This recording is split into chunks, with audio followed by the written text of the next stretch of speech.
I'm not saying his elevator don't go all the way to the top. What I'm saying is I don't think he has any stairs.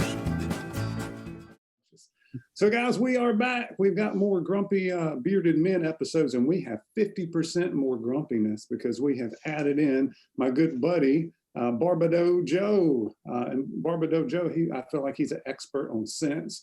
He's got the energy, but he's really good at explaining the scents and the things he likes, and very descriptive. So I love that. And then we got Andy here, which is just an expert on the ingredients and the feel-in beard and the butters.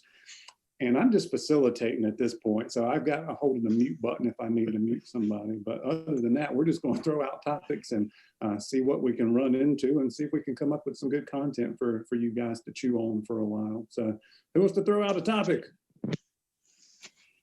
Well, first, I want to say thank you guys for inviting me on to be part of this. I love being a grumpy bearded man now and being in the lineup. An expert, I appreciate the praise, but I'm not going to go that far. I'll throw one just to get us rolling. I had not bought Lux for over a year because I'd seen his profiles and I wasn't really liking him. And my prior purchase, I wasn't just fond of. And then I bought Cupid Bastard this year, took one whiff of it out of the bottle, wore it one time and said, no, it's not for me. And then I just kind of lost touch. And then Johnny Grooms, I saw him post about the Frankenstein Bastard. I'm like, oh, that's a great idea. So I dove back into Lux's site to see what I had been missing. And I wound up purchasing over the past month, Dark Bastard, Blackbeard Bastard, and the Greek one I can't pronounce correctly. Leonidas. Leonidas, yeah. As in the Spartan. Yes, as in the Spartans. And I gotta say, and if anyone is watching this, watch my unboxing of those latter two.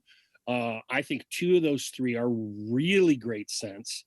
And I think Leonidas is a good scent that I liked as it got a little older. And I'm very happy because I always put Lux up on a pedestal, and I was kind of bummed when some of his scents weren't working for me, scent-wise, because I remember getting that 1912 the very first time, and I was like, man, this is cool. Now I'm part of something now, Well, I can kind of relate to that because I got tired of trying to fight him on Sundays, trying to figure out what to get and that kind of thing. And for me, I kind of moved over to reviewing a lot more products, and companies send me stuff, so I quit buying as much stuff. I probably only made 3 or 4 purchases all year, but I will, as you threw out some good scents, I was really impressed with the Professional Bastard.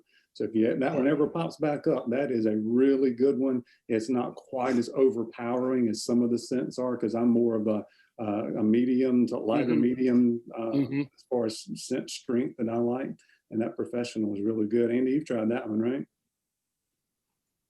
Well, with Lux, I almost feel like, and as you would expect if you've heard me talk, I use a lot of analogies and metaphors and all that. Try to avoid the hyperbole, though. Try to avoid that.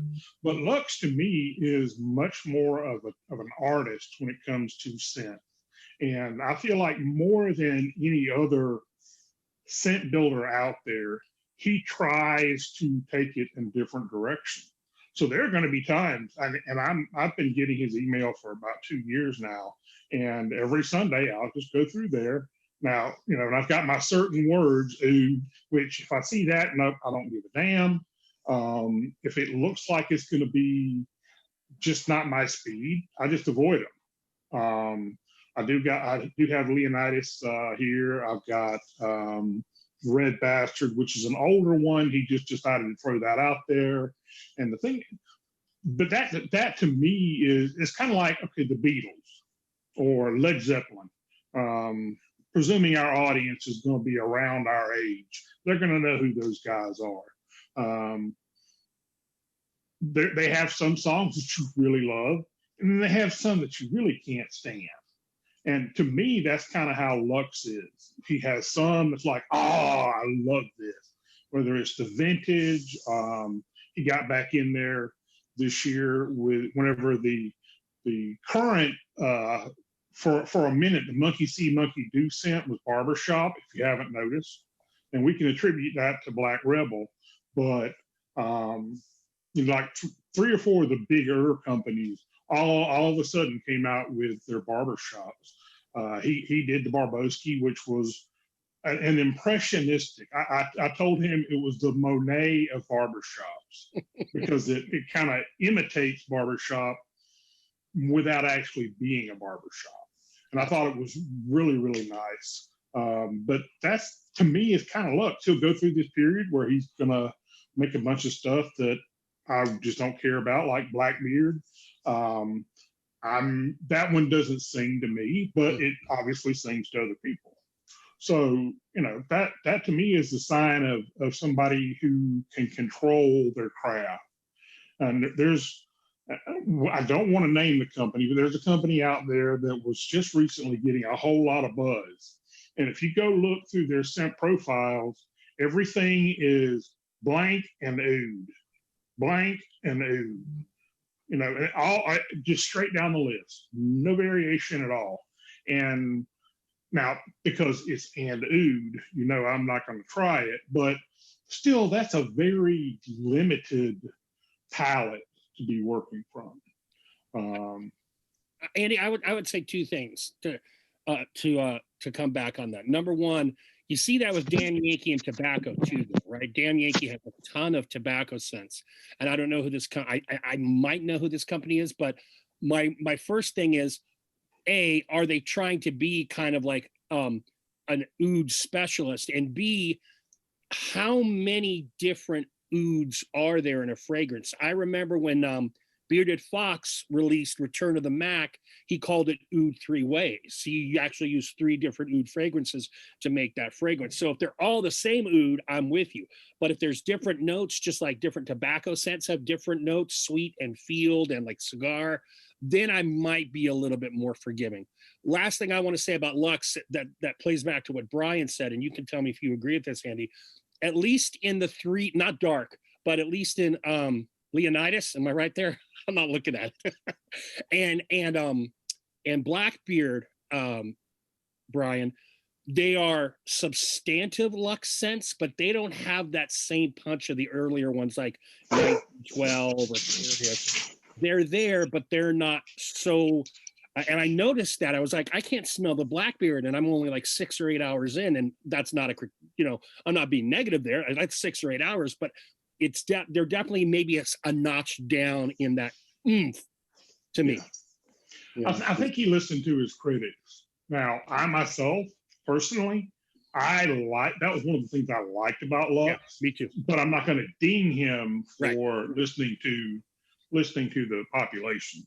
So, yeah, I'm not a fan of the 24-hour scents. If I'm still smelling it when I go to bed, I'm like, oh.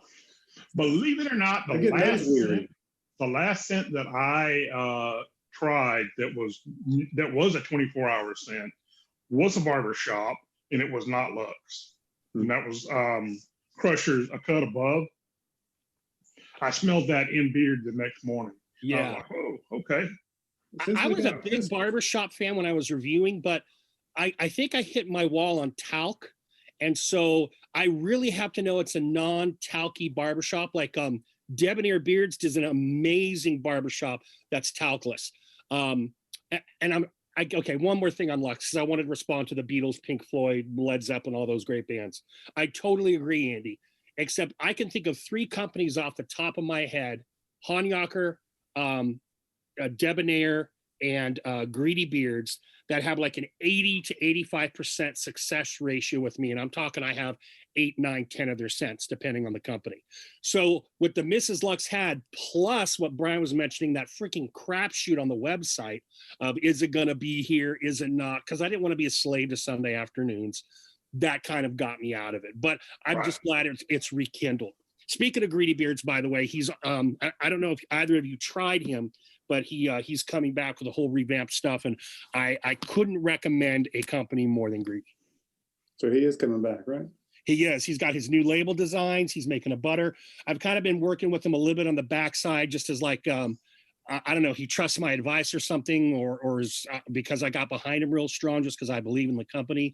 So we've been talking a lot. The new label is much more Bayou and Louisiana influence. It's really gorgeous. And he's keeping his original lineup of scents minus one or two, change the names to reflect, again, the geographical region or the culture of the Louisiana area he's in. And then he's going to expand out with product.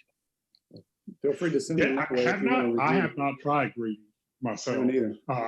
100% with you on Hanyaker. In fact, again, I tell him if I don't see oud in it, then I'm probably going to get it.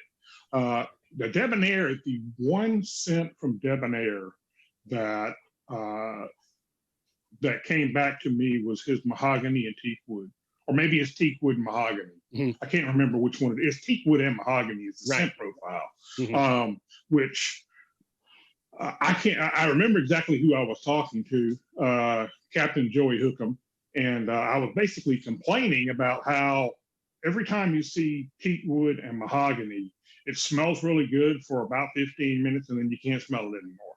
But with his, it does have some longevity to it. Yeah. Not in an obnoxious way, not in a way that you couldn't wear it normally, but it definitely, after 3 or 4 hours, you still know you have it in.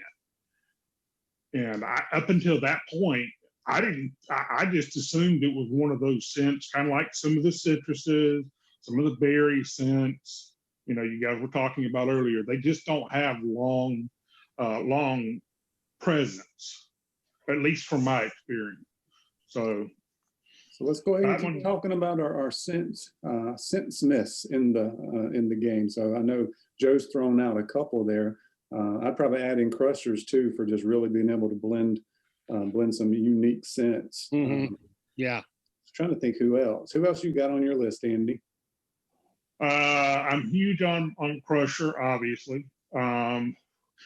This year really surprised me. If I'm being 100% honest, I reviewed Whiskey and Hardtack last year. Loved the carriers. The scents kind of didn't wow me. And then this year, she came out with the Ravager, which is one of my best scents of the year. I just absolutely love it.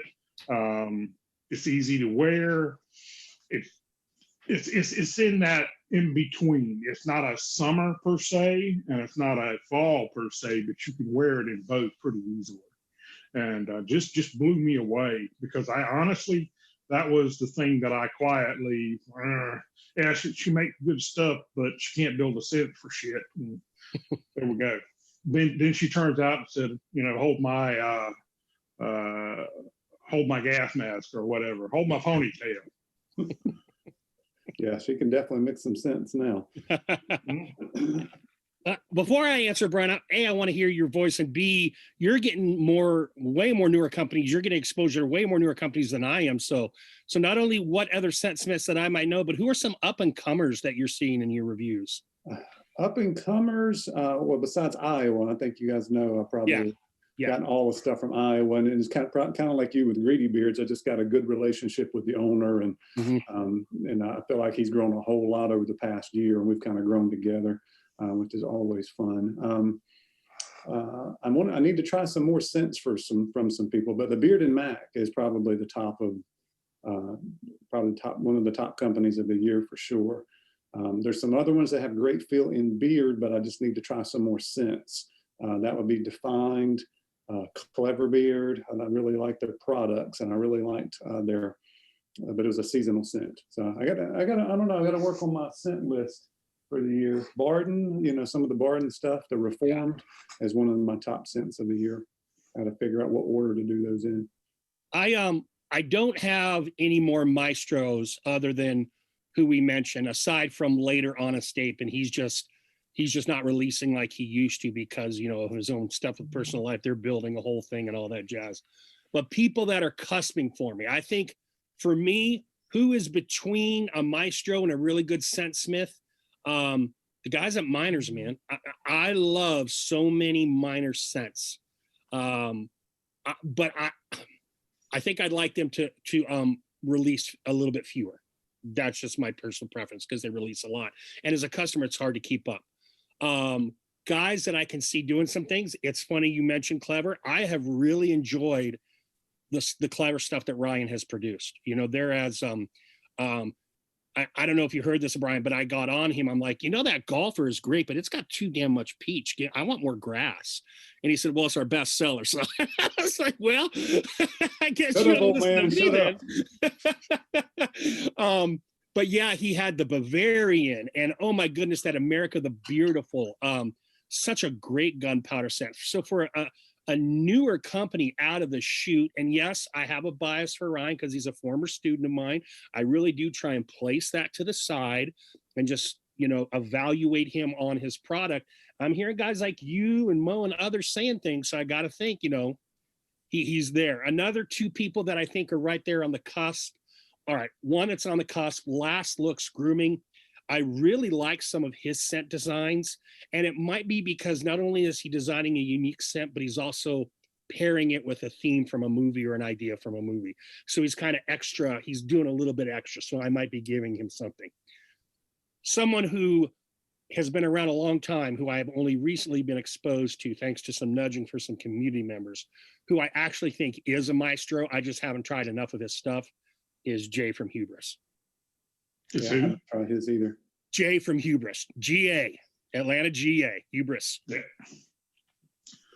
and I really like the stuff Pete does at Damn Yankee. He's been around a long time. Some of his stuff's not quite so complex, but I know he's really getting into like the perfumery, and I don't know if you've seen watch the video. It's basically him talking through a video, talking about top notes, bottom notes, middle notes, all that kind of stuff. So you can tell he's really diving deep. So I look forward to. Oh, that's cool. I'd like to see that. Yeah, good. He actually started a YouTube channel, but I think that's like his only video on it. So look up Damn Yankee on YouTube, and you can listen. It's about 15 minutes of him just talking. It's awesome. Like a podcast. So awesome. That's awesome, Brian. Thanks for that tip. There ain't no such thing as a good case of hemorrhoids.